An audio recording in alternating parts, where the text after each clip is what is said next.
I referenced the Clinton Lynch Tarmac records. Now this is another outrageous FBI scandal. So we had asked for records about that meeting from both the Justice Department and the FBI last year. In fact, we asked for an IG investigation of the meeting. Still haven't heard from the IG, although I understand they are investigating it. The Justice Department gave us finally, during the Trump administration, we had to sue both the Justice Department and the FBI, which I guess technically is part of the Justice Department. Although if you listen to people like James Comey talk, you would think the FBI is a separate branch of government answerable to no one. But it actually is answerable to the Justice Department. And the Justice Department gave us some talking points that they had concocted last year for the Tarmac meeting, but they redacted them, which was outrageous. So you've got Jeff Sessions' Justice Department redacting talking points used by the corrupt Obama Justice Department to spin that Tarmac meeting. Then the documents also showed there were communications with the FBI about the meeting. Stands to reason. Guess what? We had asked the FBI again for those records, and the FBI had told us they couldn't find any. Huh. Well, guess what? Well, I keep on saying guess what, but the FBI then went back and reopened the FOIA request, and they gave us notice 6 weeks ago they found 29 pages. And then they told us they needed 6 weeks to turn over the 29 pages. And what did the 29 pages show? They show little interest. Actually, there's no evidence the FBI cared one whit about the meeting itself and the corrupt meeting between Bill Clinton and Loretta Lynch. Loretta Lynch even admitted it cast a cloud over her investigation, over the Clinton email investigation. Didn't stop her from continuing to be involved, but she at least acknowledged the public concern. And when we get we finally get the 29 pages, which are all of the documents I'm telling you about, by the way, are up on Judicial Watch's website at judicialwatch.org. We can provide links in the feed, and but you can go on the internet and find them. And the documents show that the FBI was more concerned about a whistleblower who told a reporter about the meeting than about the meeting itself. And they supposedly were concerned about security breaches, which is baloney, because what was described was obvious. What was described was that the security, when VIPs like the Attorney General travel, they coordinate with local police. I mean, is that a state secret? Obviously not. So the response from the FBI to this corrupt meeting is to figure out who the whistleblower was who talked about the sketchy nature of the meeting to the Observer news publication. And let me see what it says here.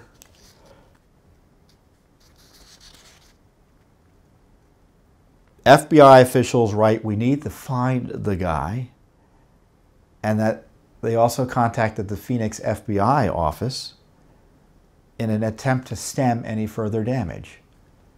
So they were going to go after the whistleblower and continue to cover up information from coming out about the meeting.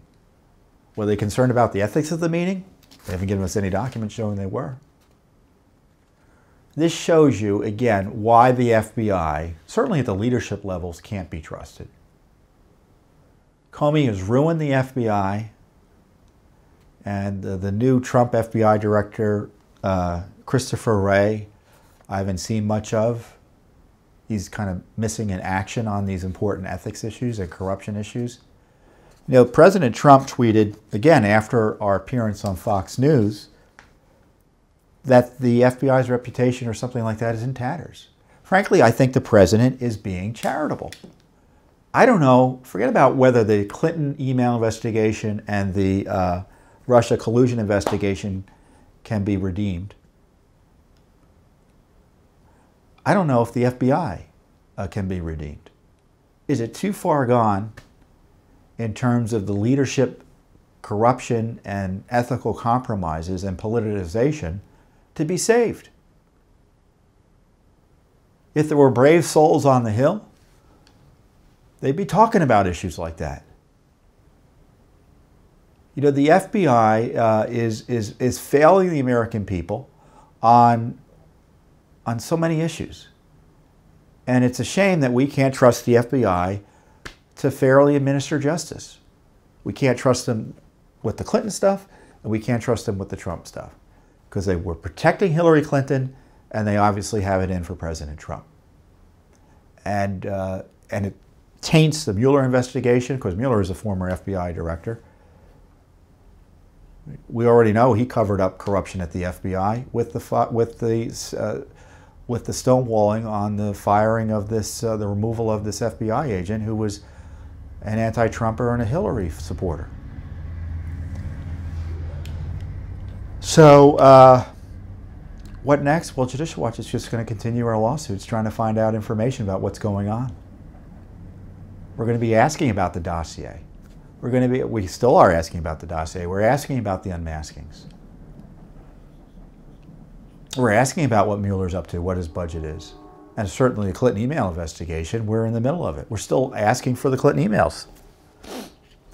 So, boy, it's a real crisis at the Justice Department and the FBI. Now, the big liberal media, doesn't want you to think about it like that. They want you to think that this is all an attempt to protect President Trump from an investigation into his Russia connections. No, we just want an ethical law enforcement agency, both at the Justice Department and the FBI, and we don't have that now.